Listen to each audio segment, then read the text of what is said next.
आज से 10 साल पहले अनुराग कश्यप की गैंग्स ऑफ वासेपुर को इंडियन सिनेमा की सबसे हिंसक फिल्म का दर्जा दिया गया था। लेकिन आज रिलीज हुई निर्देशक संदीप रेड्डी वांगा ने खून खराबे के मामले में गैंग्स ऑफ वासेपुर को पछाड़ दिया है।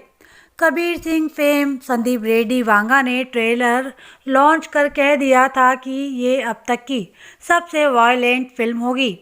वायलेंस के अलावा फिल्म में और भी कई ऐसे एलिमेंट हैं और वो हैं रणबीर कपूर का करंट दौड़ने वाला परफॉर्मेंस, जो फिल्म के शीर्षक के मुताबिक एनिमल इंस्टिंक्ट को हर तरह से साकार करता नजर आता है। ऐसा किरदार जो अपने पिता की आन बान और जान के लिए सिविलाइज सोसाइटी के सारे नियम कानून तोड़ जानवर बन जाता है। ये बताना भी ज़रूरी है कि ये फिल्म कमज़ोर दिल वालों को रास नहीं आएगी। तकरीबन 3.5 घंटे की इस फिल्म की कहानी का आरंभ होता है बूढ़े रणबीर कपूर से, जहां से कहानी फ्लैशबैक में जाती है। स्कूल में पढ़ने वाला विजय अपने अरबपति बिजनेसमैन पिता बलबीर सिंह यानी कि अनिल कपूर को न केवल अपना आदर्श मानता है बल्कि उसे दीवानगी की हद तक चाहता है।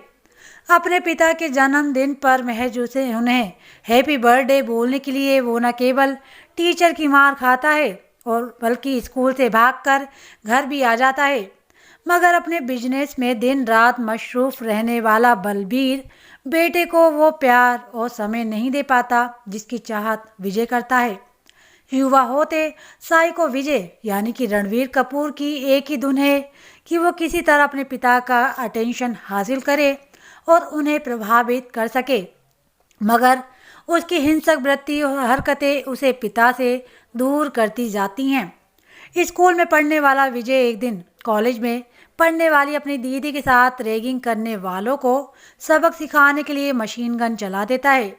तब बलबीर सिंह उसे अनुशासित करने के लिए हॉस्टल भेज देता है।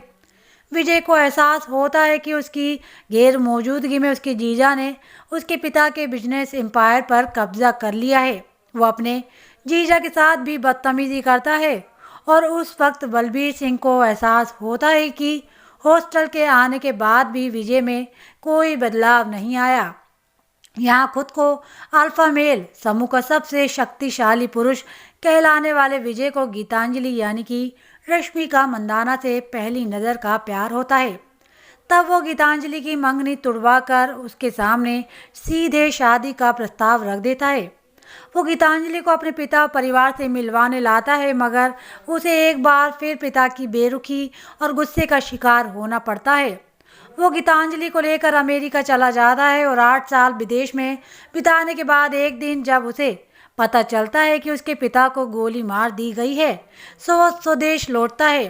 वो अपने पिता की विरासत को संभालने के लिए कटिबद्ध विजय पिता पर जानलेवा हमला करने वालों के खून का प्यासा हो चुका है। बावजूद इसके कि वो खुद को 2 बच्चों का बाप बन चुका है, मगर पिता का बदला लेने का जुनून उसे जानवर बनाकर एक ऐसे रक्त रंजित खेल में शामिल कर देता है जहां धड़ से अलग हुए सिर और खून की होली खेलने वाला तांडव शुरू हो जाता है। क्या विजय अपने पिता पर जानलेवा हमला करने वालों से प्रतिशोध ले पाएगा? क्या वो सभ्य समाज का हिस्सा बन पाएगा? उसके इस खूनी खेल में उसकी पत्नी और परिवार का क्या होगा? विजय के इस हिंसा और खतरनाक बर्ताव की वजह क्या है, ये जानने के लिए आपको फिल्म देखनी होगी।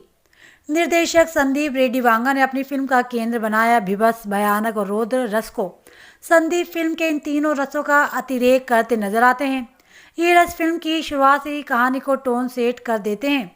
हालांकि कहानी आगे बढ़ने के साथ आप इसकी भावनात्मक लेयर भी तक पहुंचते हैं। संदीप ने रणवीर के किरदार को जो कैरेक्टरिस्टिक दिए हैं वो कई लोगों को हजम नहीं हो सकते हैं। किरदार की अल्फा यानी मर्दवादी और महिला विरोधी सोच, अपनी नायिका के प्रति वर्चस्व का एकाधिकार, अपने तमाम काले कारनामों का जस्टिफिकेशन और नायक होने के बावजूद उसका इस हद तक ब्लैक हो जाने पर लोगों को आपत्ति भी हो सकती है। इसके बावजूद ये चरित्र जुजुप्सा जगाता है, मगर आप इसे नफरत नहीं कर पाते। फिल्म का फर्स्ट हाफ फ्लाइंग रानी की तरह तेज गति से आगे बढ़ता है। वायलेंट सीन आपको विचलित करते हैं, मगर कुछ देर बाद आप उस जानलेवा दुनिया का हिस्सा बन जाते हैं। सेकेंड हाफ में कहानी की रफ्तार थोड़ा लड़खड़ाती है।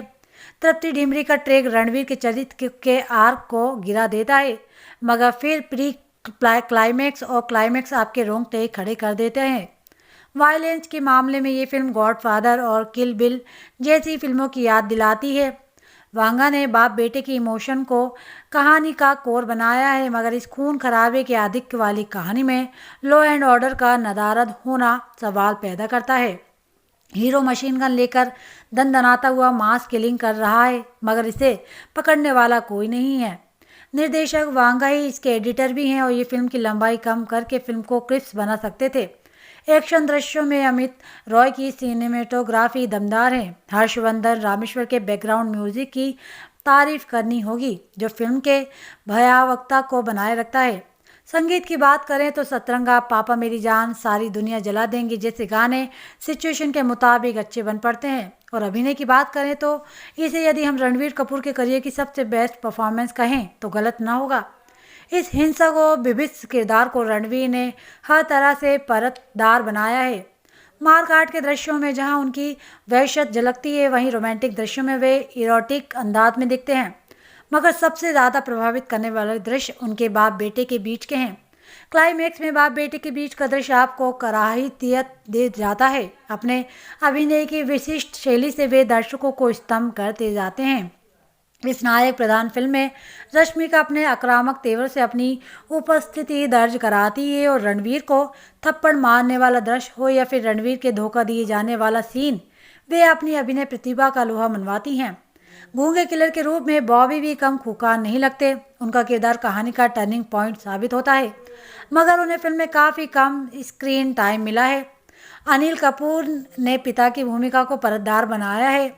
साई को बेटे की करतूतों पर उनके चेहरे पर असमंजस और बेवकी के भाव उनके अभिनय के सालों के अनुभव को साबित करते हैं। एक अरसे के बाद शक्ति कपूर को पॉजिटिव भूमिका में देखना सुखद लगता है।